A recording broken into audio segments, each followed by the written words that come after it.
LA Metro Magazine podcast is here to bring you the entertaining, informative, and inspiring stories of the people who live, work, and play in the greater Lewiston-Auburn, Maine area. I'm your host, Colby Michaud. Today, in the first part of a two-part feature, we sit down with Joe Philippon, a detective for the Lewiston Police Department. We chat about how he first got involved in law enforcement, his thoughts on modern policing in Lewiston, and why it's important to meet people where they are. This is LA Metro Magazine Podcast, Episode 10.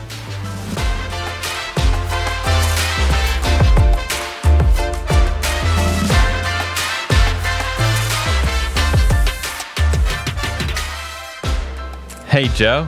How you doing? Hey, Colby. I'm doing great. How are you? I'm good. Thank you so much for taking the time to talk with us today. No, I appreciate it. I look forward to this. I'm really excited about this new podcast. I've had the chance to listen to a few of these. So. Yeah. When Jimbo and I were conceiving of this project, the whole podcast project back in June and July this year, we made a short list of people, and we definitely had you on that list initially. I made the short list? Yeah. Nice. It's since grown to quite a long list, but yeah, you were on there.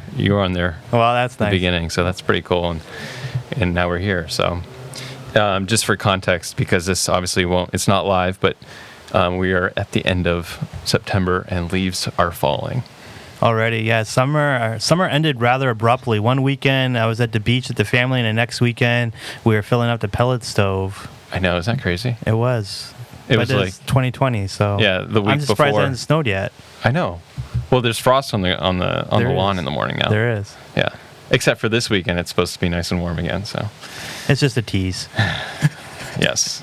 Now, you work for Lewiston Police Department. Yes, I do. And you've been there for just over 15 years, is that right? Correct. Yeah, this past June was my 15th year anniversary. So time flies when you're having fun. Yes. So can you talk a little bit about how you got involved with that? And you were telling me before you went to St. Dom's. Yes. And then you had a brief stint at some other jobs, and then you got hired on to Lewiston. Yes. So one of the things that I don't think people I've shared a little bit, but initially had almost, I would say, no interest in being a police officer or getting into law enforcement. What really interested me was cooking. So prior to the start of my senior year at St. Dom's, I had gone down with a friend of mine, and we had toured Johnson & Wales for a weekend, and that was a pretty fun experience down there in Providence. And I applied, and I was already accepted into the culinary arts program before we started senior year, and that was really my plan. And then as time went on, I just started. Well, actually, I had a joke. We did senior photos, and everybody does senior photos. So I'm just going to say that I had a lot of fun when I was a kid, and I knew somebody that worked at the Lewiston Police Department, and I called him up and asked him if it would be possible to have a police car in one of my senior photos. So I got hooked up, and I have a LPD police car in one of my senior photos, and so it's kind of a joke because I was that kid. But then as the year progressed, I would say that getting some ribbing, but then starting to think about it, I said, I think it could be kind of fun to maybe do this. And it was just enough doubt for me to be like, no, maybe I don't want to do cooking. And my parents have worn many hats in their lifetime, but their foundation has always been education, teaching. They taught at St. Dom's themselves back in the early 80s, early 90s for quite a while. So they had a lot of students to network me with, and so they started reaching out to some of their past students who were in the field, and then I started doing ride-alongs, and after doing a few ride-alongs, I said, you know what, I think this is what I want to do. This seems fun. This is different. So it was just enough doubt. I didn't go to Johnson & Wales. I wound up staying close by. I went to started off at the University of Southern Maine, and then I eventually transferred to the University of Maine at Augusta. But then right out the gate, I graduated, and I think a week or two later, I started my first real full-time job, and I was at St. Mary's Hospital doing security, which was a really, really good experience, and looking back or reflecting back on on my career as a police officer, I would say it really helped me and gave me a pretty significant edge. Because here you got to understand, growing up, private school, I went to St. John's, before that St. Peter's, and even though the school was still located in the inner city Lewiston, I mean, we were very much so in a very sheltered, protected island, within the bubble. And so, and growing up, I've been very fortunate. So I didn't have a lot of the experiences that, unfortunately, too many people have everywhere, but in particular here in Lewiston. But when you're working at St. Mary's Hospital, one of the things that the hospital really focuses a lot on is mental health and substance misuse. And so here I was, 18 years old, and really getting exposed to a whole different side of the community that I had never really seen or really never noticed. And what I always liken it when I talk to people about it is how my world's changed is that, when somebody points out something to you that you've never noticed before, like when you see trash bags painted with orange, which because they went out too early, but you never see that. But then all of a sudden somebody tells you that, and then all of a sudden next thing you see is all that was me in this experience. Like, my world changed a great deal in a very short period of time, and all these people that I would say, unfortunately, that I never saw or never noticed, I started to see every day on a very regular basis. And in some ways, that eventually transitioned to me seeing them more often than people that I would have normally have seen, I guess, in a prior life. But it was a great experience because, at St. Mary's, especially back then in the crisis unit, which is a unit where people come fresh off the streets when they're probably at their worst moment. And, so they can come in presenting very differently than they would normally. And, when you're doing security, especially back in that old unit, it wasn't a locked unit. So really, it was your gift of gab, your ability to connect with people, to relate, because you're not a cop. It's just you, and we wore brown uniforms, and that was about it. But there's no, we didn't have handcuffs. There's no OC spray, none of that. I mean, it's just you in your hands, and that's it. And so one of the things you learned very quickly, I guess in part for survival, but also in part just to keep the peace, is how to talk, how to de-escalate, how to get to know people. And, the reality is a lot of people that we interact with as police officers are people who suffer from mental health issues or substance misuse disorder, a combination thereof. So your ability, to recognize that when you're speaking with somebody, who identifying that they are in crisis, maybe even having an idea of what they may be diagnosed with or where they're coming from. I mean, it gives you all advantages to de-escalate that situation, which obviously is a hot topic for discussion right now, but those experiences matter, and those experiences are very hard to get until you start doing this job. And I was just fortunate that I was able to start getting those experiences when I was 18 years old, before I eventually got hired, a few years later when I turned 21 at the police department. Yeah. Going back to when you was 18, you had that ride along. Yeah. That first ride along. You had said it was fun. It was different. What was fun about it? Well, so his name, he's a state trooper. He's a lieutenant now. He pulls into my driveway and says, "You gotta get in right now." I'm like, "Why?" He's like, "Well, we gotta go to a call. It's hot." And I mean, so right out the gate, I was jumping in his cruiser, picked me up by my parents, and there we go. Went tearing out of my parents' driveway. Nice. Still living at home, and lights and sirens, and here we go. And I guess from that moment on, what I just really liked was the fast pace of it. Mm-hmm. But one of the things I've always enjoyed about law enforcement is that it's really a critical thinking job. You show up, it's like a rat's nest of wires that you find behind your entertainment system, and you got to figure out quickly everything that you need to do to untangle that mess, how to do it, prioritize, but you got to do it effectively and efficiently. And so that's the part of the job that I've always liked, is that to me it's just always been mentally stimulating and very challenging to go to these different calls and figure out, problem solve. Yeah, you got to be creative and think outside the box. You do. You really do. I mean, there are similarities from call to call for sure, but everything has its own nuance, its own, something that you have to, that your own audible, I guess, that's thrown at you, and you have to always be constantly adjusting or changing whatever you did the last time to this time to make it work for you. So that part of it, the job that I've always liked and enjoyed.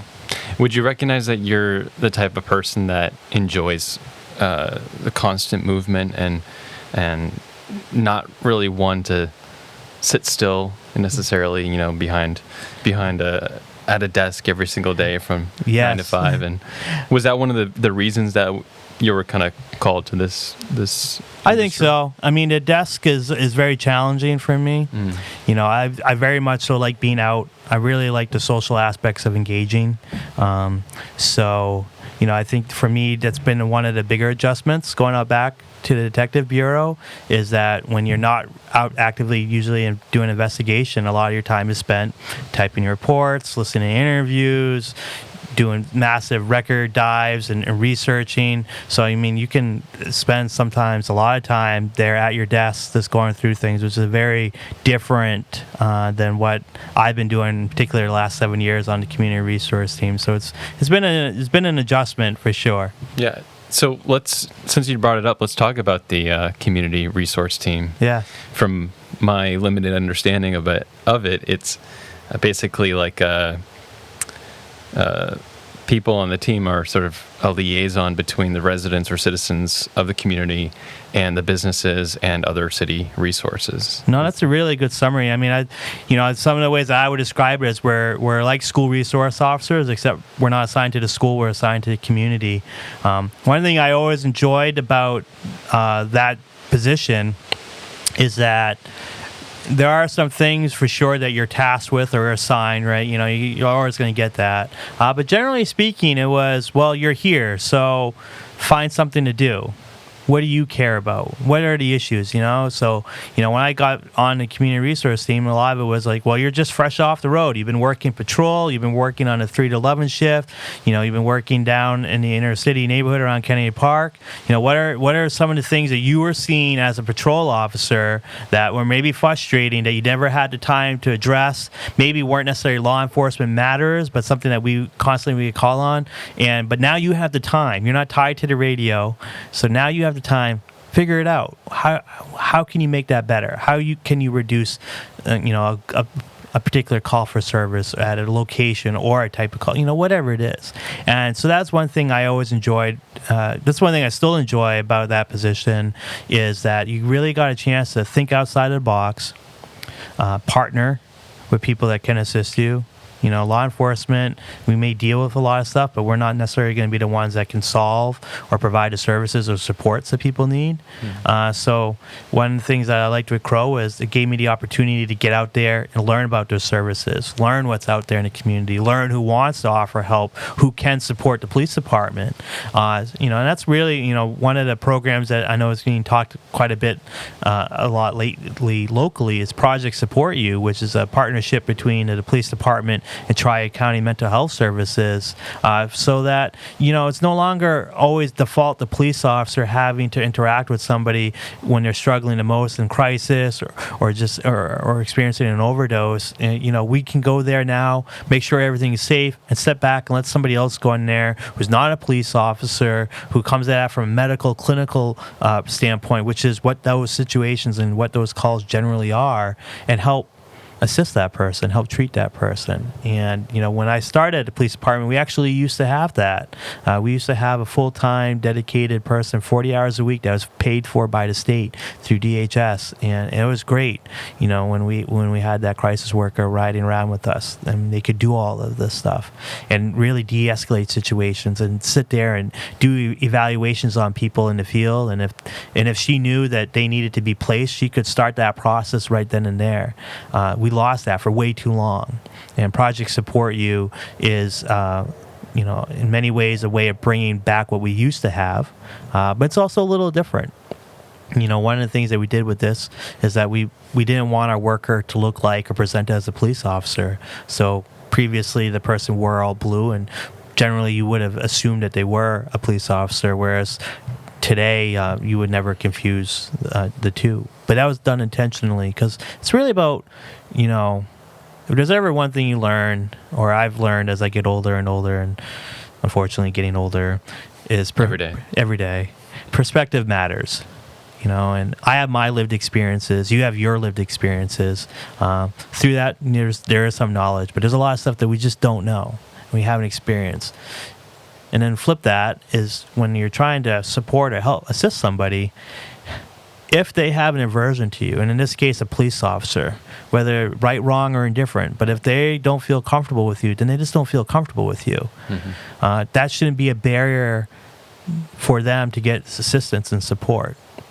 And so that's why I think it's been really beneficial for our program that we have somebody that doesn't look like us, doesn't dress like us, in the car there. And it's been pretty cool. I mean, we definitely need more hours. If you have money, we need it. Seriously, we need it. 10 hours a week is not enough. Yeah. We need 80. We need 100. We need more than one person. But it's a start. It's a start. But I know that it's been very beneficial. It's been cool because we have people now, and I talk to the worker who does it for us, that now recognize him and know who he is, know why he's riding with us. And, he'll be riding around with an officer, and they'll stop at a four-way stop, and somebody will come up and tap on the glass, say, hey, hey, Dave, can I speak with you?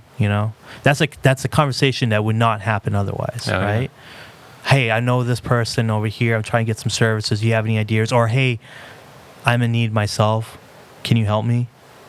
Well, if it was just a cop in that car without that worker, do you think they're tapping on that glass? Right. I think there's unfortunately a good chance that they're not. Right. The approachability factor is important. It's huge. Yeah. It's huge. You got to meet people where they are. You can't be waiting or expecting or demanding that they're going to come to you at this place, at this time, on this date. It's impractical. It's illogical. It doesn't work. So, and that's been historically our approach, and it's failed us. Are your kids picky eaters? Do you struggle to get them to eat enough fruits and vegetables? Hi, I'm Nicole, Association Director of Health, Wellness, and Fitness from the YMCA of Auburn Lewiston, here with some tips to help your family make strides toward eating healthier together. Make eating new foods fun. Let your kids pick out some new fruits or veggies to try. Make it a family affair. Include everyone by picking out a new healthy recipe to make together each week. Plan and prep. Take time over the weekend to meal plan and prep as a family so you know you have healthy options on hand. Set the example. Kids model what they see. Help them develop lifelong healthy habits. For more health and wellness tips and to learn more about the YMCA of Auburn Lewiston, visit us online at alymca.org or stop by and see us.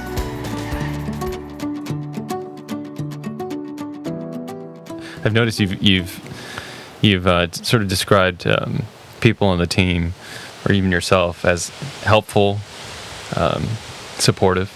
So let me ask you a pointed question: How do you personally define a police officer? What is a police officer in your mind? I think to me the role of a police officer in a community is to be a peacekeeper. To be somebody that's out there interacting with the people within their community, or specifically, some cop talk here on the beat, within their beat, to get to know the people who live in their beat, the businesses in their beat, and find out what are the issues, and find out what does the neighborhood want you to prioritize for your issues, and then also for you to respond and react to those needs, and also be willing to take the time to explain some of the issues or priorities that you're seeing that they may not be identifying, and why you think those are priorities as well. At the end of the day, there's only so many police officers working at any one given time, right? I don't live everywhere that there is in the city. I'm never going to be everywhere in the city 24/7. So, in terms of long-term, real crime reduction strategies, there's a lot to it, but one component is community buy-in, is community effort. And if the community is not engaged, if the community is not a part of it, then really we're not going to do anything. We're not going to do anything. So community buy-in matters, and listening and responding. The big thing is partnership matters. Your ability to transform matters. What we did yesterday may have worked yesterday. Doesn't necessarily mean it's going to work today. And be willing to change, because being adaptive is crucial, absolutely crucial. Just in the 15 years of my career, one of the biggest changes is technology. And almost every single crime that happens, by and large, there's some type of electronic device tied to it, directly or indirectly. That's different. So we have to adapt to the times. We have to adapt to the needs, for sure, if we want to provide effective and efficient service to our community members. Yeah, what would you say that some of the strengths and maybe some of the challenges Lewiston as a community has specifically for law enforcement? We're a major service center community, so we have a lot of people that come here for various reasons, but this is where they get their services. And one of the things that I don't think it takes too long if you live in this area and you wander out, everybody's more than happy to take a cheap shot at this community, but they're also more than happy to take whatever issue that they're having in this community and put them in a car and give them a one-way ticket here to our community, right? It's a fact. So I think the big thing for law enforcement is that that's a struggle. I mean, we have a lot of people that we're interacting with that have those needs. One of the things that, I'll go back to Project Support You, that's just a step in the right direction. We have whole another mile to go to get to where we need to. So I think some of the biggest challenges for us, we don't have the staffing level that we need to provide a service. And when I say that, is the demands on officers have changed a great deal. People want to see cops driving in their neighborhood, right? That's where they want to see their patrol officers driving around in marked cars.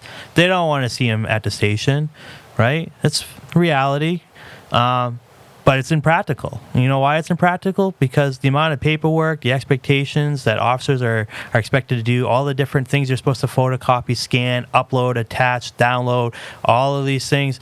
It's always one more thing. Hey, we're just asking you to do one more thing. Well, all those one more things eventually add up to being a lot of things. And a lot of process has changed in my time. So unfortunately, that ties up officers, pulls them off their beat, pulls them out of your neighborhood, forces them to have to go down to the station to do their job. So I think staffing is an issue for sure because we don't have the numbers that we need. That can result in delays for service, response time, because officers are constantly having to go back to the station to do whatever before they can go back out. We need a real commitment, either locally or from the state or somebody, to expand our mental health response. Whether it be, being able to create a mental health response team like we've seen in other communities, like in San Antonio, or even to expand what we currently have going, Project Support You. We need more of that, not less. The needs are there. We have a growing homeless population here, or growing visible homeless population. When I started, 15 years ago, it was uncommon to see somebody sleeping outside on a park bench. That wasn't the norm. Look around the last several years, that has changed, and it continues to change and go in the wrong direction. Well, we as a community need to adapt to that. Mm-hmm. And the reality is the police department, our role in society is to enforce the law. We need the service providers, we need that social support to rise to the occasion. Right now, if you're need help and it's outside of Monday through Friday, 8 to 4, the only people you can call is the police department, but we're not the people that necessarily are the ones that should be responding or have all the tools to address these issues. A cop shows up with the same tools on their duty belt for somebody who's in crisis as they do to a bank robbery. Right. So we need more. Yep. We need more, and I think that when you look at the city, Lewiston in particular, the whole city, not just the police department, the whole city. I mean, we run very minimally funded, and a lot of that goes back to the recession and significant cuts and stuff like that. But I mean, we are very much so minimally staffed, and the amount of work that's put on everybody, not just in the police department, but also put on economic development, social services, the city clerk's office, the fire department, you name it. I mean, public works is very much so. Everything has been very stripped down, and it makes it very hard because really, instead of being able to invest in long-term planning or invest in infrastructural improvements or invest in staffing, training, development that can help you out in the long run, you're really stuck with just living for today, and I think that's a citywide issue. Talking about safety, community safety, and anti-crime strategy, a component of that is always going to be enforcement. right? Right. You're always going to need that component. You're always going to need officers out there on the street, knocking on doors, taking people in, placing them in handcuffs. That's a part of it. But, I was part of Operation Hotspot. I was a part of the planning, the grant writing, all of that. And it was very effective. But one of the things that you can see with Operation Hotspot is the second that you take your foot off the gas pedal, things come back. So the only way to keep the crime reduction that we saw, the decrease in violent crimes that we witnessed, is to keep your foot on the gas 24/7. It's not real. It's not practical. So although that's a component of it, this is why investment in education, early education, health, safe housing matters. Economic development matters. Because in the long run, the healthier people are financially, mentally, fiscally, the more options, the more choice that they have. And the reality is they're going to choose something else other than crime. Yeah. And by default, we will be safer. We will have people coming here who want to open up business, right? Because we'll have a workforce. They'll also have customers. And as you see crime rates decline, you see less strain on officers. Yeah, and you absolutely. see, that like they can do more specialized projects and other things like I had mentioned before. They can take that. They can spend that extra 5 minutes that I think a lot of people wish that we could spend. Right. Yeah. Absolutely. Yeah. How do you personally measure success? That's a good question. I guess one, by never ever feeling like I'm successful. I just, everything that, for me, when I try and do something, I'm always trying to hit a home run, and then I'm never pleased with myself anyways after that. I think that's that transformative side. I don't like to be complacent. I don't like to settle. I was just talking with somebody recently about Project Support You and funding for it. And I made it very clear to them, like, yes, this is my baby. I was part of the creating this program and all this stuff, but if you tell me tomorrow that you got money to do this and this is going to be much better, then I'm all for throwing that thing away. So for me, success is going to be how people feel, I guess. Do they feel like they are safe? Do they feel comfortable? Do they feel like they're being responded to?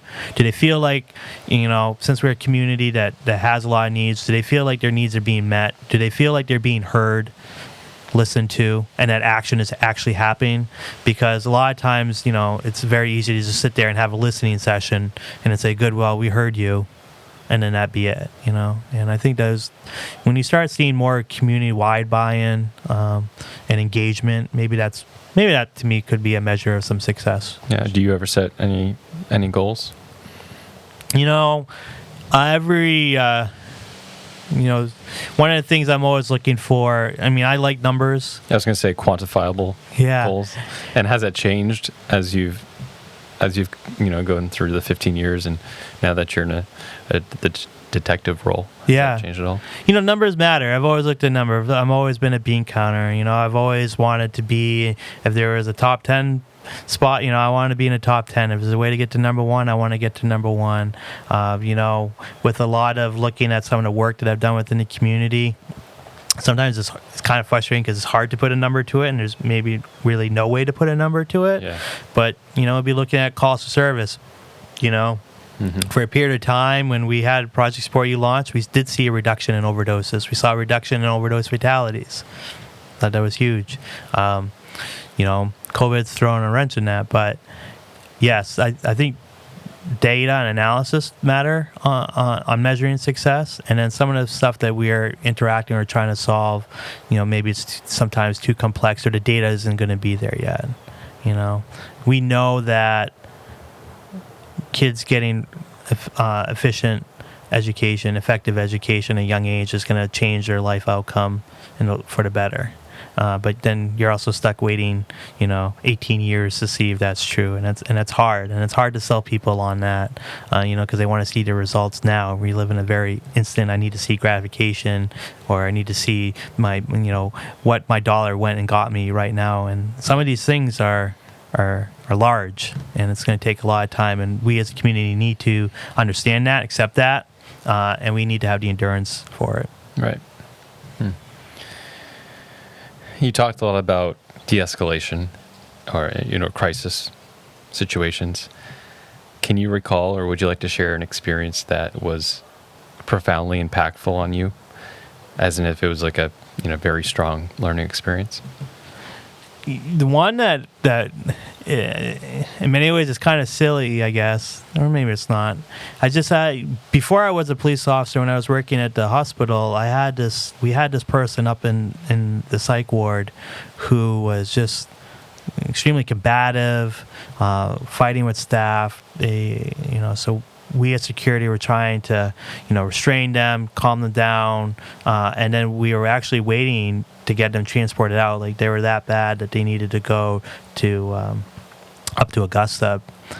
And when we got in the room, I just noticed while he was yelling and screaming and doing all this stuff that he was talking about politics. And anybody who knows my parents, or my father in particular, know that there's some political interests in there. And so growing up, I was always force-fed the news when I would rather have watched something else. But back then, this was shortly after the Bill Clinton-Bob Dole race for president. And so I was, begrudgingly by my father, relatively or somewhat informed or knowledgeable of who Bob Dole was. And this guy was talking about Bob Dole the whole time, or yelling about him periodically. So I just started engaging him with a conversation about Bob Dole, what little I knew. But that worked. That sort of calmed him down. That calmed him down. And then all of a sudden we had this connection. And there we were for a couple of hours, just me and him sitting on the floor in this padded room by ourselves. The staff backed out and just sitting there talking about Bob Dole. And, this is a guy that we were anticipating that we were going to, have to shackle, drag, kicking, screaming down a hallway, into an elevator, down an elevator, out to an ambulance, strap him down, and, get him out of here. And at the end of this guy just walked out with me, got on the ambulance, no big deal, and took off. And it was just him and I. And I think the biggest thing I learned from that is that broad knowledge matters. And we're talking a lot about training right now and what cops need, specifically for law enforcement. Yes, there's a lot of stuff that we need to know, but just general knowledge is never going to hurt you, because you just never know what or when you're going to pull up on it. You could never have told me prior to that moment that Bob Dole was going to save me from potentially getting beat up in a crisis unit, right? Yeah. I would have never known that. And who knows, maybe it will tomorrow. Yeah. General knowledge is so beneficial to have. And, I think sometimes when we're talking about training the police, stuff like that, we also need to just keep generally, not just for law enforcement, but for everybody really, is just general knowledge and information. You never know what you're going to use. That music class that you couldn't stand, whatever, something that may be something. That may be a way for you to connect with somebody that you wouldn't be able to. And when I was mentioning that, it reminds me of something my mother had shared to me when she was working as a nurse in the emergency department at one of the local hospitals. She had a night where there was a patient who was very distraught and angry and upset, but it was through music, theatrical music, that they were able to connect and form a bond, and this person was able to relax and get the treatment that they needed. So I think those things matter, and you just never know when. That's why I can't stand it when people will knock education or the broad sense. I have a bachelor's degree in administration of justice, and it has maybe served me well in some ways, and in other ways there's maybe two classes that I feel like I draw upon. But the classes that I really draw the most upon, I think, are my writing, my reading classes, some of my psych classes, some of my business management classes, some of my typing, those things. Those are really, and I guess if you would ask me when I was 20 years old if I thought those are going to be meaningful to being a police officer, I would have said no. It's going to be all these criminal justice classes, CJ, whatever. That's going to matter, and it's really not. Yeah, it's good to always continually expand your horizons. But I think both of those examples you provided speak to the thing you said earlier, which was meeting people where they are. You know, the fact that you were able to relate to that man at St. Mary's. If you weren't able to relate to him, he wouldn't have calmed down probably, and Absolutely. who knows what would have happened. So It matters. Your ability to meet and also your ability to maybe take that step back, you Right. know, and knowing Officer Colby Mishu has a different perspective or can connect, that it's okay for you to step back and let him take over.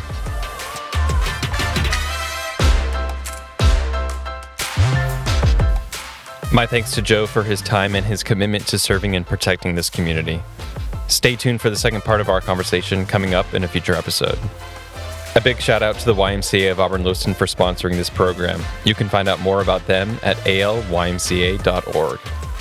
We have many more exciting guests ahead in upcoming episodes, so make sure you're subscribed to this podcast wherever you listen to your other shows. That way you're not missing out on future episodes when they are released. We also want to thank you for listening. You, our audience, is the most important piece of this program, and we know that these recordings are just slices of a bigger ongoing conversation that we want you to be a part of. If you have any thoughts or ideas, please let us know on social media. LA Metro Magazine is on Facebook, Instagram, and YouTube. Connect with us there. Positive vibes and well wishes from all of us at LA Metro Magazine. Until next time, I'm your host, Colby Michaud. Make sure you're being entertained, staying informed, and getting inspired.